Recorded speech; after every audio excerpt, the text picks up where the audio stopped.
Hey guys, welcome back to another DK podcast. It's your girl Joey. Welcome to episode 21, which will be broken down into two episodes, 21.1 and 21.2. In this episode, we will be having a new roundtable discussion. We will have myself, my producer Justin, a previous guest by the name of Tracey Phillips, aka 3Rayfit4Life, and his beautiful soon-to-be bride, Deajy Love. In this episode, we will be discussing health because health is wealth, y'all. So without further ado, let's get into it.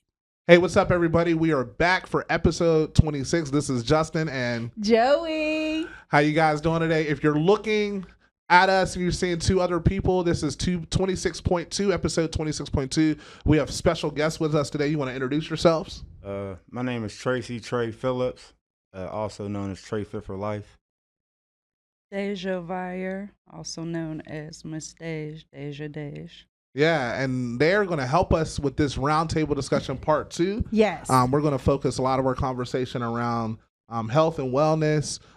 You'll see that there's one belly and two bellies. I am not with child, but we are going to talk about health and wellness, and we have some of our experts with us. So before we go any further, just to refresh people who you are, because you were on the podcast before, just tell us about who you are, what you've been up to, and why Dream Catchers is important to you. So again, my name is Trey, 3Rayfit4Life, and what I've been up to is spreading the gospel of health and wellness. It's very integral and an important part of our community. And for me, it's paramount because it's like you don't want to be a liability. You don't want to be anybody else's priority and responsibility, right? Prematurely. Like at some point, we all need help. You alluded to that in your last conversation. Right. You got to be willing to wave the flag and ask for some help if necessary, but you don't want to be having people give you help prematurely. So Right. you do your best to do your due diligence to right the ship as best you can and let the chips fall where they may. In other words, in any other aspect. Yeah, that's what's up. And tell us who you are. So I am Deajy. Tracey is my husband, as I call him. We're engaged. We both are super into health and wellness. We are tantamount on incorporating holistic practices into our everyday life. Whether it be, for me, gardening, he's my second in command where that's concerned. So growing our own fruits and vegetables, making sure that we are treating ourselves with what I call medicines, which are our herbals, our teas, anything that we get from outdoors that we can ingest. So as well as the physical aspect of things. So getting out and indulging yourself in physical fitness and whatever level. Right now, I'm taking a little step back from jumping around as much, and I'm making sure I'm at least getting at least 5 miles in a day. So just making sure that you're incorporating all those facets into your everyday practice. Yeah, that's good. That's good. I know the farm situation, having that land out there, and I know that's part of your passion as well. Yes. You want to talk to people because people know you as the executive director of Dream Catchers, and they know you as the leader of the podcast. But talk about health and wellness and what that means to you, and why that's important to you. So first of all, the reason why we are at part 2 is because we had so many people here who wanted to get on, and we just didn't have enough seats. So that's why the we still Wu-Tang got on the same clothes. So we had to, get one down and, get another one in. But yes, being healthy mentally, being healthy physically is very important. Being healthy spiritually and emotionally is also very important to me and to Dream Catchers. Deajy, who I need to rub elbows with because she has a green thumb, and I envy their garden. I want one so bad. Eating healthy, just so much stuff that we ingest is so toxic for our bodies. And it's not just toxic for our bodies, but it's toxic for our minds as well. Being able to be mobile as we get older is so important. So getting up and exercising every day, whether it's a half an hour to an hour, some people exceed that time frame, but just being able to move so that once you start reaching up in age, you don't miss a beat. It's very important. But all of that goes hand in hand. Eating healthy and moving your body, it all goes hand in hand. And then feeding your spiritual mind, you'll be one heck of a person, man. Yeah, that's pretty dope. So, thank you for sharing that. I wanted to ask you something. So, from when you did the episode before, you shared a story about your grandmother, Right. how you came home and you switched up her diet and she got off everything. Can you tap into that just a little bit more, like an executive summary, and then kind of open up why that story is important, and then the other stories that you share when you're preaching the gospel of health and wellness? Okay, so my grandmother, who is now, we need to get him some herbs. Right, Yeah. right. Somebody outside the room hacking and hollering. He couldn't even get his arm up. He was missing. Right. He was missing. It was wild, right? But so my grandma now 91, soon to be 92 in November. I had previously done on unfortunately a second stint in prison, near a decade, and on the heels of that, coming home, what I encountered with my grandmother wasn't anything I was ready or prepared for. Because you hear somebody, she had a strong voice, so in your mind, when you leave people, they're in the condition that you left them in, Mm-hmm. right? So when you're hearing them and there's no digression in the voice, and it sounds strong, and hey, I'm doing good, baby, all that. So when I came home and she was like feeble for real, it was like heartbreaking. And a lot of it was preventative. Like you have ailing kidneys, and they want you to do dialysis, and it's like 89, 90 dialysis is like a death sentence, Right. right? It's like chemo at any age over 75, 80. So she went to the hospital a few times for a month or so, and the last trip she went, they told her that she was in stage 4 kidney failure and she should go into hospice care. So we were like, yo, let her come home, let us take over. So she allowed me to switch up some things. Some of the things they urge, like the obvious, like the salt intake or whatever, but what we don't realize is the salt, the sugar, it's all of it. All of that stuff is overloading our digestive tract. It is making our kidneys work in overdrive, and there's just no capacity to take care of it in that order, because it was never designed to have all these processed foods within our system. It was never designed for us to consume on the level that we are, but it's straight consumerism is why we consume the way we consume.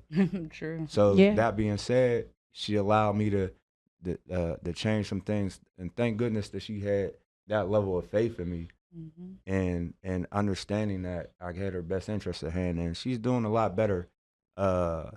She has this chair this recliner that she sits in, and you get older, you have blood issues, and if you can't have your legs be elevated, they'll swell. The blood, the circulation is going to go to your feet, and everything swells up. So Right. being at the chair, waiting to get the chair fixed or whatever for them to come out, do a call, her legs have been swollen a little bit, but in terms of her kidneys and everything, she has a pretty clean bill of health overall now, and it's a blessing. Yeah. So also outside of her, just conversations I've had with people with diabetes. When I was away, I've helped a couple of people with just the menu and the options available to us in there. I was able to help them reverse some of the health issues they had just by them changing their mindset and attacking these issues aggressively, the same way they attack somebody in the street. I say attack your health the same way. Like why we have to sit idle and be a passenger when it comes to taking care of ourselves. Yeah. I'm going to translate for those who are watching who didn't watch this episode. So I forgot about that until just now.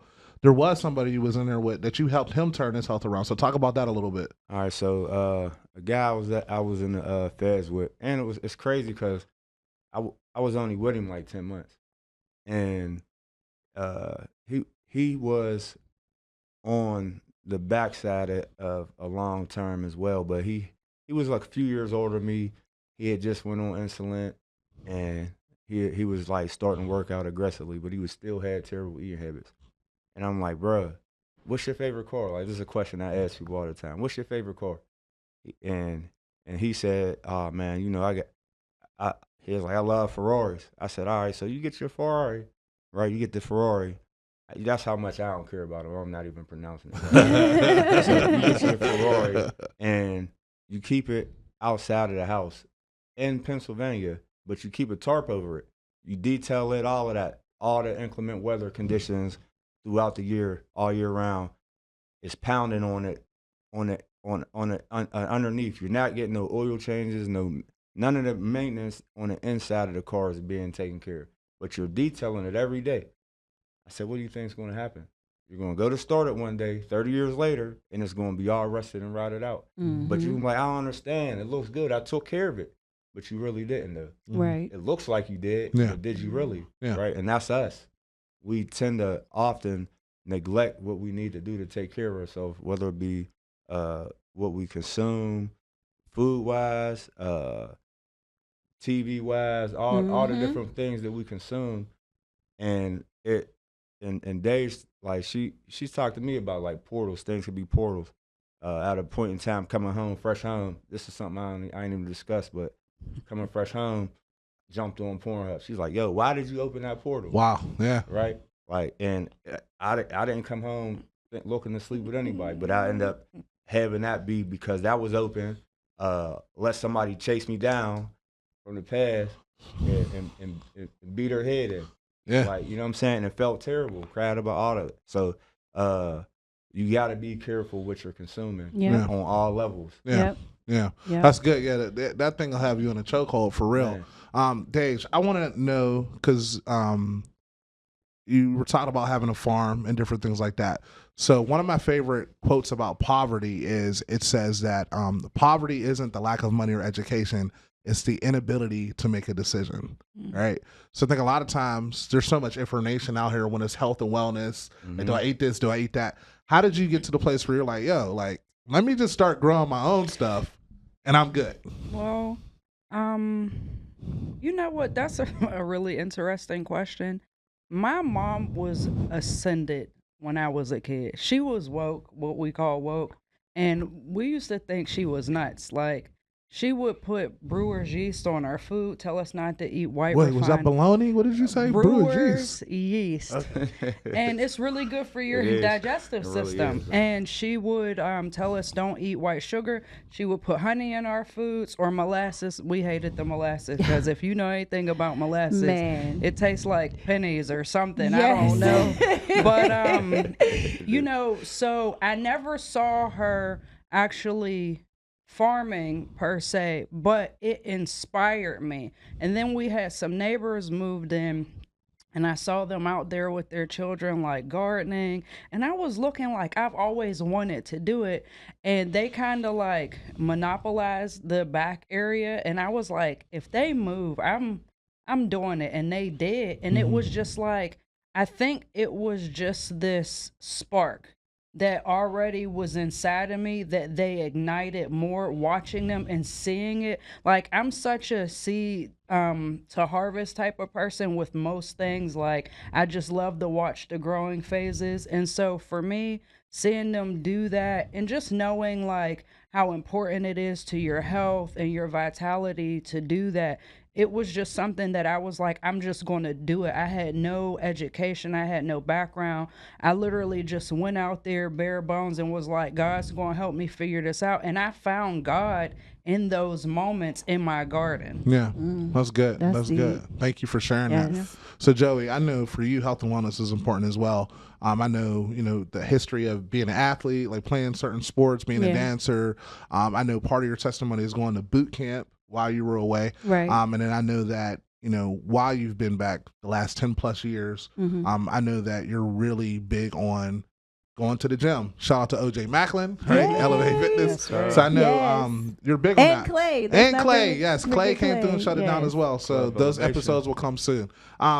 But why? Like, why for single moms who are incarcerated, not formerly incarcerated families? Why is it important? Like, why do they need to embrace this healthy lifestyle? Because if you want to be here, Mhm. you have to take care of yourself, and you should also bring your children along on the journey. I do with mine. I promote getting out there and getting active. When we were younger, we used to run around Yes. outside. We played multiple games. We would race down Auburn. If you've ever been down Auburn, and I know you might be watching this from somewhere outside of Pittsburgh, but The better part of the East. Let's stop. Let's stop that. I'm not gonna get myself in trouble. Kicked down off the bus. Lorimer on Auburn, we used to have like this huge field in the middle of the houses, and we would race around where the fence was, and see who could beat who. We would play kickball in the middle of that field. Like, we would just do so much stuff outside. Like, we went to camp, and we were outside in the camps and stuff. And so now the children they don't get to experience that. They don't get to experience running around and seeing who's the fastest. Like, my daughter, I bought her some shoes recently, and I told her she does cross country right now, and I told her, I said, hey, don't practice in those shoes. Like, change into your gym shoes and practice. So I want to go pick her up. Long story short, she had them shoes on. I was mad. So She's just like you. Yes, as I was sitting there being mad, I had to laugh because I remembered when my mom bought me some shoes, and we were up in Garfield, and Garfield got heels. Mhm. And when I put them new shoes on, I just was like, man, I am going to be so fast in these Nikes. Is it the shoes? Right? Is it 'Cause, the shoes? I mean, back then that's Yeah. what we That's thought. what we thought. So shoes. I shout out to my cousin Cubehead, but I was like, cause I'm gonna race you and I'm gonna beat you because I got these new shoes. It's like the pumps on the Reeboks. Yeah, like, the pumps on the Barclays. Long story short, I lost, and not only did I lose, I fell down the hill. I messed up my new shoes. I messed up my shirt, and it just made me think, like, when she did it, just made me think of good times of being healthy and just being out here and being in nature and just enjoying. So it feels good. It feels good when you work out. In the moment, it might be a little painful, but after it's done, man, you just feel like, oh, I did that. And your body feels good, and you're not walking around aching, and you're not waking up with pains, and to me, it's important because it's a way of life. Yeah, that's good. Hey guys, thanks again for stopping by to view episode 21.1 with my homie Trey Fit4Life and his lady Deajy Love. Thank you so much to my dreamers for giving us the opportunity to teach you guys about health. Next week, we'll have 21.2 to continue this roundtable discussion again about health. Thanks again. God bless and have a good week.